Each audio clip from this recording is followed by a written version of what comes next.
Hello बच्चों। बच्चों, पुनर्जागरण को लेकर एक इम्पॉर्टेंट क्वेश्चन ये बनता है कि पुनर्जागरण की शुरुआत इटली में ही क्यों हुई। तो बच्चों, इसके कुछ कारण हैं जो आज मैं डिस्कस करने वाली हूँ।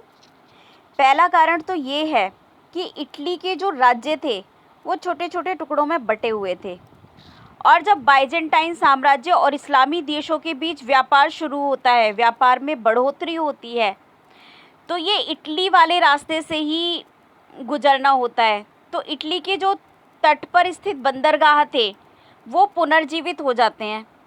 फ्लोरेंस, वेनिस, ये नगर जो हैं वो फलते फूलते हैं और तेज़ी से इनका विकास होता है। तो ये जो घटना होती है वो इटली में ही होती है। तो इस कारण से इटली में ही सबसे पहले पुनर्जागरण की शुरुआत होती है। दूसरा कारण था कि यूरोपीय विश्वविद्यालयों में जो सबसे पहले जहाँ पे विश्वविद्यालयों की शुरुआत होती है वो इटली के शहरों में ही होती है। खास करके पादुआ, बोलोनिया, इन विश्वविद्यालयों में, जो कि पहले से विधि शास्त्र पढ़ाया जा रहा था, ये विधि शास्त्र के मुख्य केंद्र थे। यहीं पर मानवतावादी विषयों को भी आगे चलकर के पढ़ाया जाता है।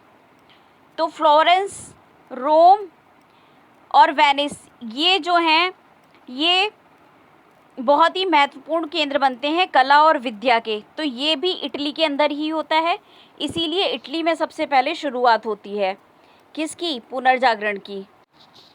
तीसरा कारण ये है, मतलब इटली में ही क्यों सबसे पहले पुनर्जागरण हुआ, उसका कारण ये है कि जब तुर्कों के द्वारा कुस्तुनतुनिया पे अधिकार कर लिया जाता है तो वहाँ के जो रोम या यूनानी जो विद्वान होते हैं, प्राचीन काल की जो पांडुलिपियाँ लेके वो लोग वहाँ से निकलते हैं, तो वो सबसे ज़्यादा इटली में ही बसते हैं आके। तो ये एक और कारण था जिसकी वजह से इटली में ही पुनर्जागरण की शुरुआत सबसे पहले होती है। इटली में ही पुनर्जागरण के होने का एक और महत्वपूर्ण कारण था कि बहुत ही महत्वपूर्ण मानवतावादी व्यक्ति, जो कि एक थे दांते अलिघिएरी और दूसरे थे जिएटो, ये दोनों फ्लोरेंस के रहने वाले थे और फ्लोरेंस इटली में स्थित है। उसके अलावा एक और व्यक्ति था, जोवाने पिको देला मिरांडोला, जिन्होंने on the dignity of man नामक पुस्तक भी लिखी और उसमें अपने वाद विवाद लिखे।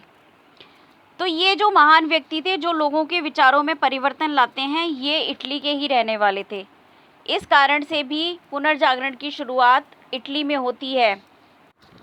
पुनर्जागरण की शुरुआत इटली में ही होने का एक और इम्पोर्टेंट कारण ये था कि रोम, जो एक धार्मिक शहर था, वो इटली में ही स्थित था और जो पोप था उसका निवास स्थान रोम में ही होता था। तो रोम जो था वहाँ पर इटली के अंदर स्थित होने के कारण और रोम के एक धार्मिक नगर होने के कारण और रोम में पोप के निवास होने के कारण, जब पोप वहाँ पर शक्तिशाली हो जाता है तो पोप मतलब राजनीतिक दृष्टि से शक्तिशाली हो जाता है, उसके बाद वो रोम के इतिहास के अध्ययन को प्रोत्साहित करता है। साथ ही वो चर्चों के भव्य निर्माण किए जाते हैं जिससे कि वास्तुविदों को, वास्तुकारों को और मूर्तिकारों को आश्रय मिलता है। तो इस तरीके से इटली में ही पुनर्जागरण बेहतर तरीके से पुनर्स्थापित होता है और जो शुरुआत होती है पुनर्जागरण की वो इटली में ही होती है। इसके अलावा कुछ खास महिलाएं जो मानवतावादी विचार रखती थीं और जो महिलाएं रचनात्मक थीं, जैसे कि कसांद्रा फेदेले और मंटुआ की मार्जिसा इसाबेला दी इस्ते, ये महिलाएं भी इटली से ही संबंधित थी, मतलब इटली की ही निवासी थी। इटली के बंदरगाह जो व्यापारिक दृष्टि से सुविधाजनक थे, नई नई संस्कृतियों के संपर्क में आते हैं। इस तरह से पुनर्जागरण की शुरुआत इटली में ही होती है। तो बच्चों, ये कुछ कारण थे जिनकी वजह से पुनर्जागरण की शुरुआत इटली में ही हुई। आप मेरे वीडियोस देखते रहिए ताकि आपकी एक बेहतर तैयारी हो सके।